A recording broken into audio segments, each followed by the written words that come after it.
सरकार जी और सभी के दिल में बैठने वाले, आप सभी के चाहने वाले जो प्रोजेक्ट अच्छे तरह से कैसे लिखना चाहिए उनकी जानकारी और मार्गदर्शन करने वाले हमारे सभी के प्यारे प्यारे हितेश जी सर और भारत के सभी कोनों से आए हुए सभी गुणवंत अध्यापक। धान की खुशबू माटी की शान, धान की खुशबू माटी की शान और राजस्थान की धरती, ये है सबका अभिमान। इस राजस्थान की मिट्टी, जो राजस्थान की भूमि है, मेवाड़ की भूमि है, राणा प्रताप की भूमि है, स्वामी भक्त चेतक की समाधि पर जाने का और उनका नमन करने का और जो हल्दी घाटी का जो पीली मिट्टी है वो कपाल में लगाने का अवसर हमें सीसीआरटी ने यहाँ दिया है, इसीलिए मैं सीसीआरटी का आभारी हूँ।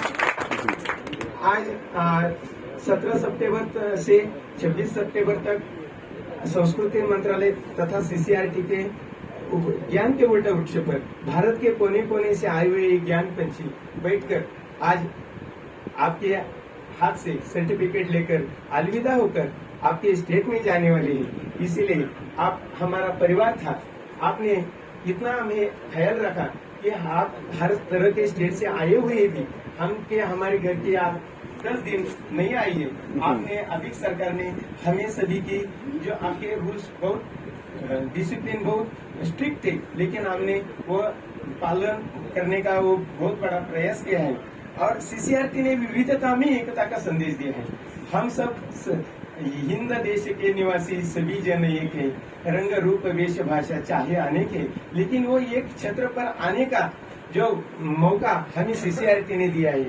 वो जो हर स्टेट झगड़ा कर रहे हैं वो झगड़ा नहीं है, तो आप सभी भारत माँ के सपूत है, ये संदेश सीसीआरटी हम सभी को भेजती है। और इस कार्यशाला में बहुत अच्छे रिसोर्स पर्सन उन्होंने लाए थे। उन्होंने आर्ट क्राफ्ट और डिजाइन में डिस्टिंग्विश बहुत अच्छा किया है। आप सभी रिसोर्स पर्सन ज्ञान का सागर थे, उन्होंने बहुत अच्छा ज्ञान हमें बांट दिया।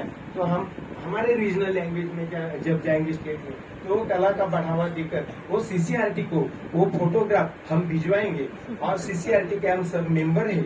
तो आज इसका खाना भी बहुत अच्छा था, जो आपका सीसीआरटी के स्टाफ भी बहुत अच्छे थे। उन्होंने जो दिक्कत हुई, जो कुछ दिक्कत हुई तो वो दिक्कत को सॉल्व करने का बहुत बड़ा प्रयास किया। और इस प्रशिक्षण के बारे में कि जो सफाई कामगार थे वो भी अच्छे थे, उनको और खाना पीने का जो कर्मचारी थे वो भी अच्छे रहे, क्योंकि उन्होंने हमारे साथ बहुत अच्छा सहयोग दिया। और ये सीसीआरटी के बारे में कहना चाहता हूँ, आप हो ज्ञान के सागर, आप हो ज्ञान के भंडार, हमेशा रहते मार्गदर्शन देते, हमेशा रहते मार्गदर्शन देने का तैयार। सही पथ है दिखाया आपने, सही पथ दिखाया आपने, आगे बढ़ते रहना सिखाया आपने, आगे बढ़ते रहना सिखाया आपने। मराठी में एक बात कहता हूँ, कसे मानू या गुरूंचे आभार, यांनीच तर दिला आम्हाला खरा शिकण्याचा आधार। कसे मानू या सीसीआरटीचे आभार, यांनीच तर दिला आम्हाला शिकवण्याचा आधार। कसे वर्णन करूया अनमोल हिऱ्यांचे, शब्द अपुरे पडतील खेळलो हृदयाचे। आप हमें महाराष्ट्र के बारे में से आपका बोलने का जो अनुमति दी, मैं सीसीआरटी का आभार मानना चाहता हूँ। धन्यवाद।